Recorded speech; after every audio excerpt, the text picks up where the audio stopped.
5일 동안 각 선교회가 각 또 속회가 각 교구가 서로 함께 힘을 모아 예배 자리에 참여하기를 격려하고 또 찬양으로 함께 영광 돌려주셔서 진심으로 감사를 드립니다. 여러분들의 이 찬양의 기억, 또 이 기도의 새벽 기도를 깨우는 이런 기도의 기억들이 우리의 삶에 들어오고 박히게 하셔서 힘들 때마다, 어려울 때마다 그 삶을 깨우고 하나님의 영광을 위해서 살아갈 수 있는 힘과 근원이 될 수 있기를 주님의 이름으로 축원합니다.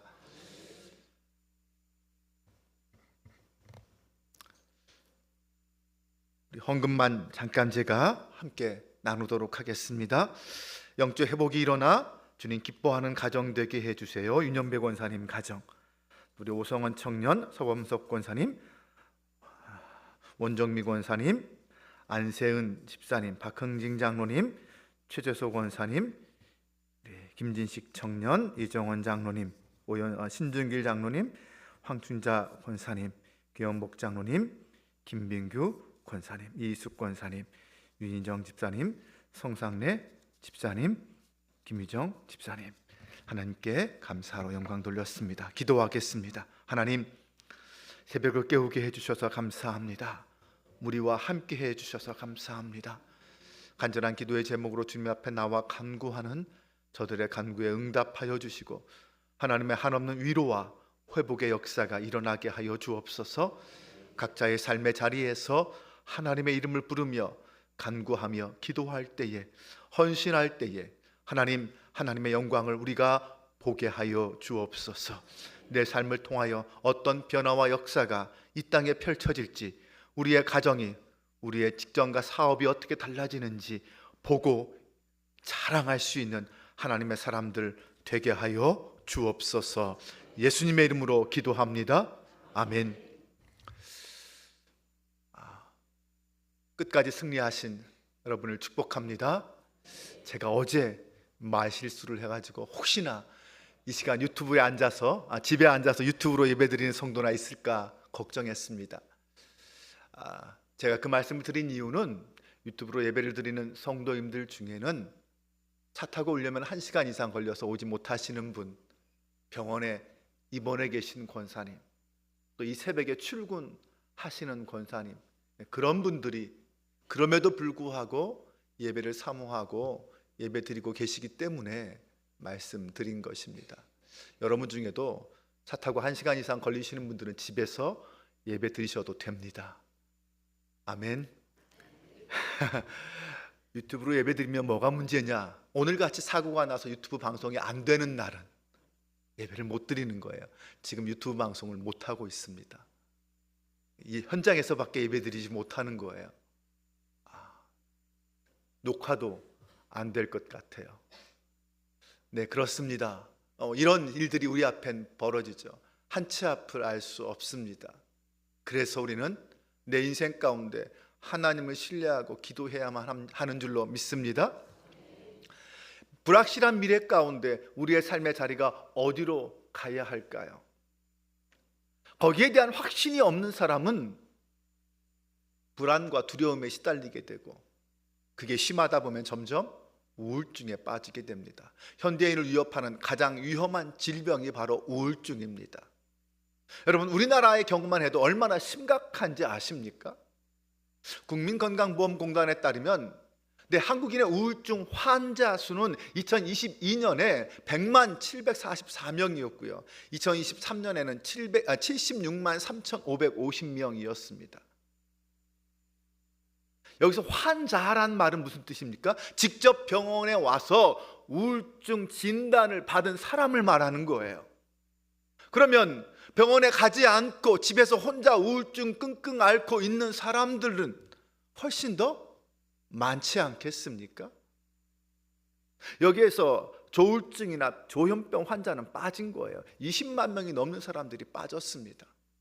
2018년 이후에 연평균 7.4%의 속도로 증가하고 있다고 합니다. 우울증 환자의 수가 2018년 대비 32.8%나 증가했다고 그래요. 2022년 기준으로 연령대별로 우울증 환자의 수를 보면 이렇습니다. 1위가 20대예요. 19만 4,200명. 2위가 30대 16만 4,900명.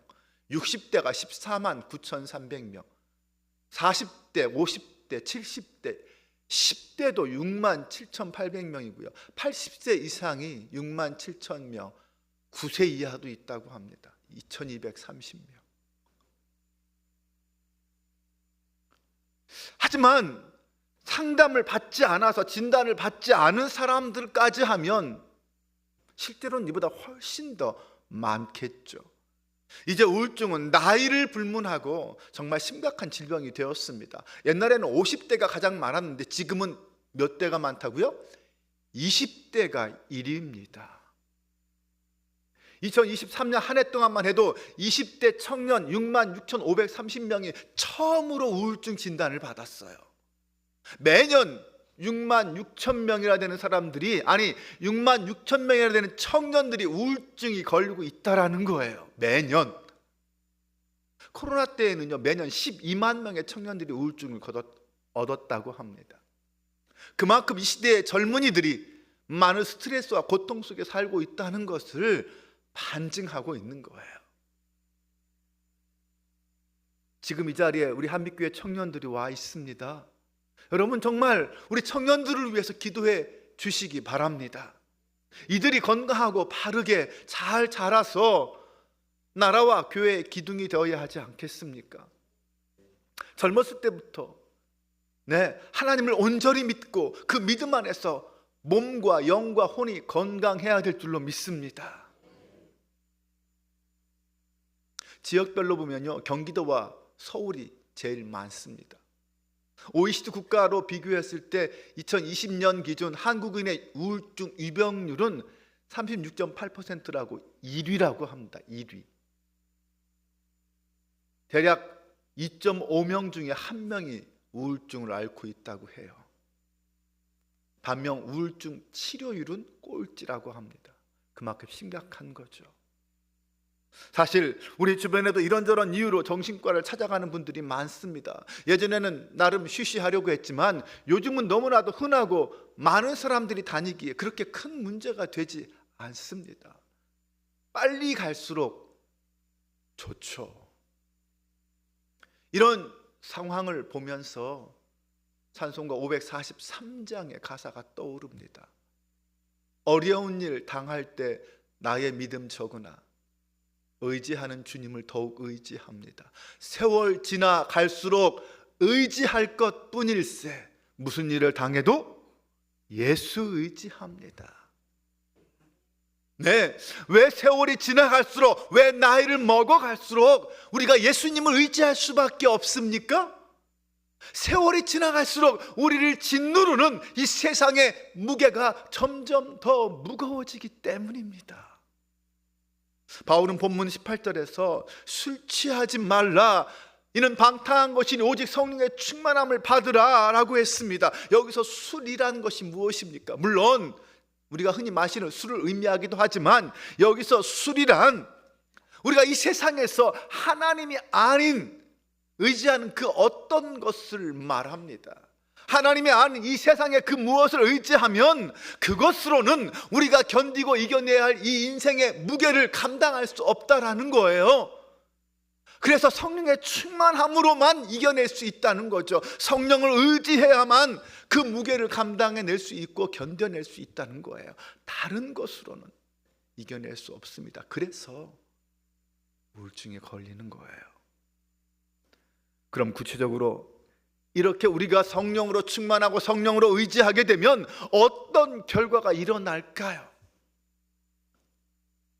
5장 19절에서 21절 말씀이 거기에 대한 이야기입니다. 사실 성령 충만이란 단어는 우리가 너무나도 자주 쓰지만 말로 설명하기는 어렵습니다. 왜냐하면 이 성령 충만하다는 것은 결국 추상적인 말이기 때문에 그래요. 실제 경험해 본 사람이 아니면 그 맛이 무엇인지를 모릅니다. 그런데 이 성령 충만함은 실제로 보여줄 수 있는 증거들은 있습니다.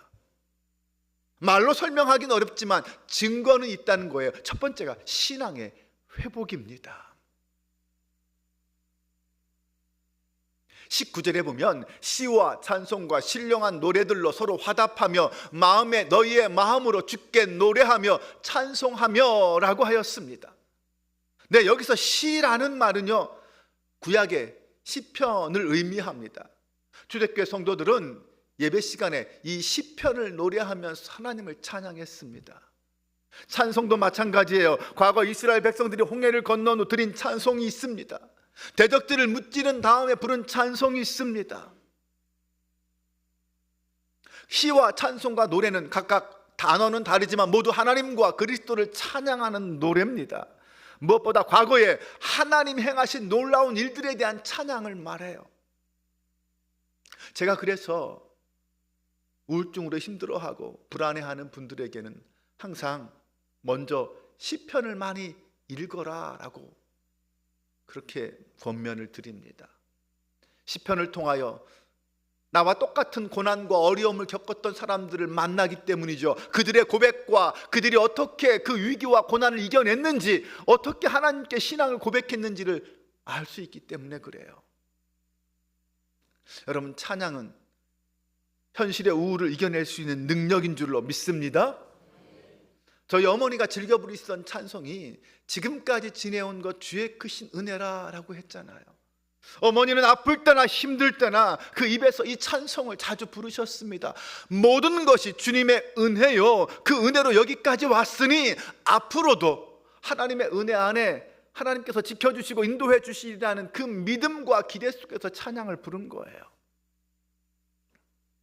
또한 우리는 이 사울과 다윗의 이야기에서 이 찬양의 능력을 경험할 수 있습니다. 사울이 악신이 들려서 고통스러워할 때 다윗이 수금을 타서 그 악령들을 쫓아냈다고 했습니다. 네, 마음의 질병으로 고통하는 사울이 다윗의 찬양을 통하여 치유의 은혜를 경험한 것입니다. 사무엘상 16장 23절에 이렇게 말합니다. 하나님께서 부리시는 악령이 사울에게 이를 때에 다윗이 수금을 들고 와서 손으로 탄즉 사울이 상쾌하여 낫고 악령이 그에게서 떠나더라. 네, 이것이 바로 찬양의 능력인 줄로 믿습니다. 여러분, 찬양은 하나님의 능력인 줄로 믿으시기 바랍니다. 찬양 속에 주님의 나라가 임하고 찬양 속에 주님의 능력이 나타납니다. 내 마음이 우울하고 힘들 때 찬양하면 우리의 어두운 마음이 물러가는 줄 믿으시기 바랍니다. 그래서 복음송에도요, 찬송을 부르세요, 찬송을 부르세요, 놀라운 일이 생깁니다 라고 찬양하지 않습니까? 여러분, 그렇게 매일 찬송 속에 살아가는 방법은 뭘까요?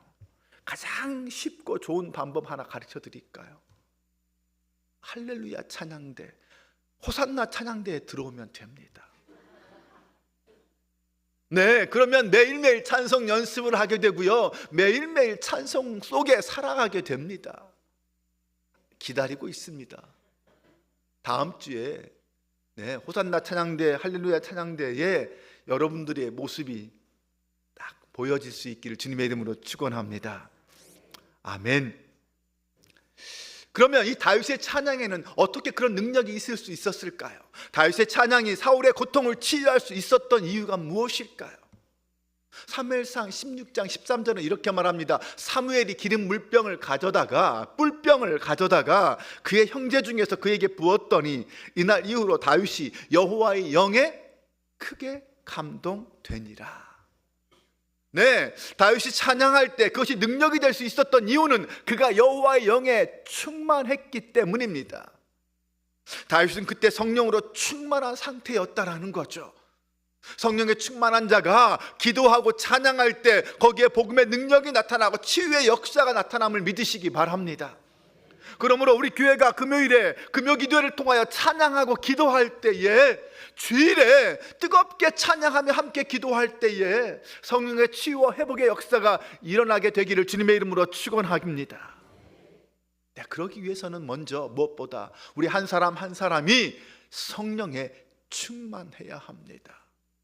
그때 우리의 입술을 통하여 찬양이 흘러나올 때, 고백될 때 악한 영들이 떠나고 우울하고 어두운 마음들이 치유받을 줄로 믿습니다. 두 번째 성령 충만의 증거는요, 감사의 회복입니다. 20절을 보면 범사에 우리 주 예수 그리스도의 이름으로 항상 아버지 하나님께 감사하며 라고 했습니다. 그런데 이 말씀을 가만히 살펴보면 이 감사에는 두 가지 조건이 있다는 것을 알 수 있습니다. 첫 번째는 범사에 감사하라라는 거예요. 상황이나 환경을 초월하는 감사, 그 감사를 회복하라는 거죠. 그런데 어떻게 이런 감사가 가능합니까? 오직 믿음으로만 가능합니다.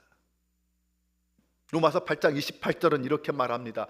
우리가 알거니와 하나님을 사랑하는 자 곧 그의 뜻대로 부르심을 입은 자들에게는 모든 것이 합력하여 선을 이루느니라. 아멘. 바로 이 말씀을 믿는 그 믿음을 가진 자만이 하나님의 선을 맛보게 될 줄로 믿습니다.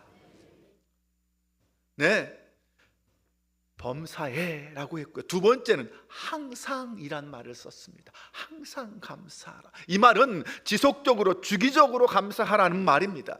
여기서 말하는 것은 맹목적으로 감사하라는 말이 아니에요. 네, 하나님을 항상, 하나님을 향한 그 마음이 어떠해야 하는가, 하나님을 생각하는 나의 마음이 어떠해야 하는가, 그것을 말하는 거죠. 은혜를 받은 우리는 지속적으로, 주기적으로, 정기적으로 주님의 이름을 부르며 주님께 감사를 표현해야 합니다. 그래서 여러분, 새벽 기도가 중요한 거예요. 새벽을 깨우기 때문에 매일매일 그 시간에 나와서 하나님의 이름을 부르며 감사를 선포하고 하나님의 능력을 믿는 거죠. 왜 그렇게 해야 합니까? 그것이 능력이기 때문에 그런 거예요. 우리 함께 화면을 보면서 빌립보서 4장 6절에서 7절 말씀 같이 봉독해 보겠습니다. 아무것도 염려하지 말고 다만 모든 일에 기도와 간구로 너희 구할 것을 감사함으로 하나님께 아뢰라. 그리하면 모든 지각에 뛰어난 하나님의 평강이 그리스도 예수 안에서 너희 마음과 생각을 지키시리라. 아멘. 사랑하는 여러분, 우리의 감사는 후불 감사가 아니라 선불 감사가 될 수 있기를 바랍니다. 지금 당장 힘들고 어려워서 앞뒤가 꽉 막혔어. 아직 상황이 오리문중일 때, 여러분, 아직 문제가 해결되지 않았을 때 먼저 감사를 선포하십시오. 우리가 선행해서 감사할 때 그 감사가 능력인 줄로 믿습니다. 감사가 능력이 되면 혼란하고 복잡한 내 마음과 내 생각들이 하나님이 주시는 평강으로 가득한다라고 말씀하잖아요. 내 마음이 먼저 하나님 앞에 감사로 선포하고 기도할 때 하나님이 주시는 평강이 우리 마음을 지배하게 될 줄로 믿습니다. 여러분 아세요? 불평, 불만이나 감사는 모두가 다 전염성이 있어요. 그래서 중요한 건 뭐예요? 무엇이 어디에서 먼저 터지느냐예요. 불평, 불만이 먼저 터지느냐, 감사가 먼저 터지느냐, 이것이 문제라는 거죠. 우리 한빛교회 가정마다, 선교회마다, 속회마다 감사가 먼저 불일 듯 터져나고 일어날 수 있기를 주님의 이름으로 축원합니다. 찬송가 191장 내가 매일 기쁘게라는 찬양의 마지막 가사는 이래요. 좁은 길을 걸으며 밤낮 기뻐하는 것 주의 영이 함께 함이라. 네, 여러분, 넓은 길, 편한 길을 걷는 것은 세상 사람도 다 할 수 있습니다. 하지만 예수님은 우리가 좁은 길을 걸어간다 할지라도 밤낮 기뻐하는 능력을 주신 줄로 믿습니다. 바로 성령님을 통해서 말입니다. 네, 성령이 나와 함께 하시면 좁은 길을 걸어도 밤낮 기뻐할 수 있음을 믿으시기 바랍니다. 그것이 신앙생활 아닙니까? 세 번째는 성령이 충만하면 아름다운 교제가 회복됩니다. 19절에서 21절 다시 한번 보면 시와 찬송과 신령한 노래들로 서로 화답하며 너희의 마음으로 주께 노래하며 그리스도를 경외함으로 피차 복종하라 라고 말하고 있습니다. 네, 시와 찬송과 노래와 복종, 이것은요 혼자 하는 게 아니에요. 여기서 뭐라고 말하고 있어요? 서로라는 말을 썼고 피차라는 말을 썼어요. 이 말은 시와 찬송과 노래를 부를 때는요 혼자 하기보다는 서로 옆에서 화답해주고 서로 기뻐해주고 서로 감사하고 서로 함께 복종함으로 하나님 나라의 아름다운 공동체의 모습을 보여주어야 한다는 것입니다. 그래야 거기에 더 큰 능력이 있고 힘이 있다는 거예요. 죄송합니다.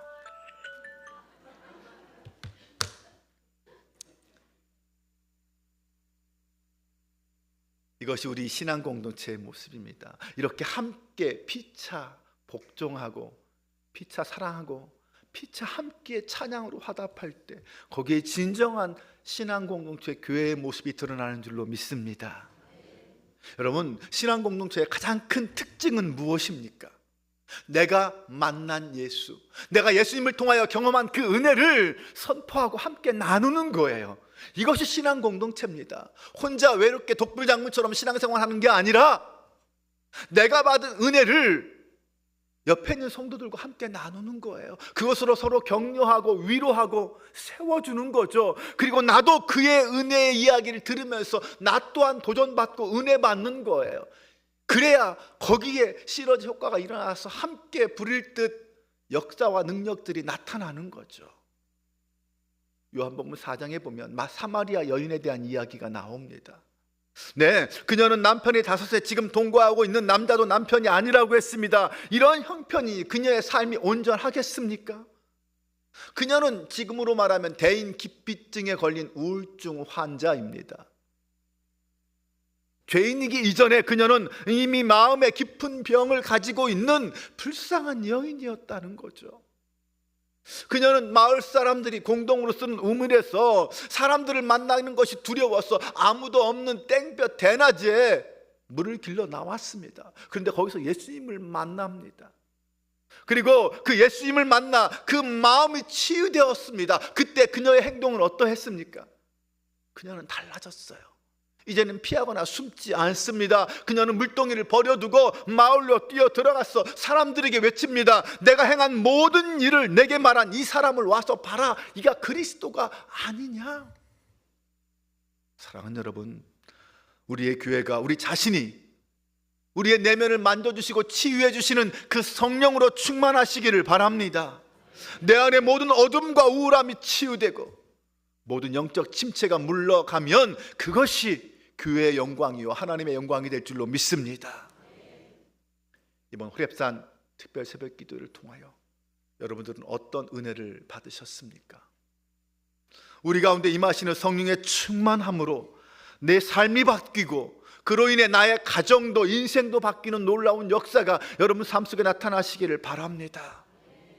이제 그 믿음으로 그 능력으로 그 충만함으로 이 땅을 살아가시고 하나님 앞에 영광 돌리며 풍성한 열매를 거두는 저와 여러분 되시기를 간절히 축원합니다. 기도하겠습니다. 아버지 하나님, 이 세상은 우리를 한없이 우울하게 만드는 일로 가득합니다. 세상살이가 우리를 힘들고 지치게 합니다. 그러나 하나님, 우리는 그리스도인으로서 무슨 일을 당해도 예수님만 의지하길 원합니다. 예수님으로부터 오는 위로와 힘과 능력을 힘입어 살아가길 원합니다. 오직 성령의 능력을 힘입어 모든 영적 침체를 물리치기를 소망합니다. 성령의 충만함으로 찬양의 능력을 회복하게 하여 주옵소서. 무엇보다 범사에 항상 감사하는 하루하루가 되게 하여 주옵소서. 성도 간의 아름다운 영적 교제가 회복되게 하여 주옵소서. 그리하여 날마다 함께 모여 찬양하며 기도하며 서로 용서와 사랑을 경험하는 한빛 공동체가 되게 하여 주옵소서. 우리를 괴롭히는 모든 영적 침체를 성령의 충만함으로 이겨내는 저희 모두가 되게 하여 주옵소서. 우리 주 예수 그리스도의 이름으로 기도합니다. 아멘. 우리 함께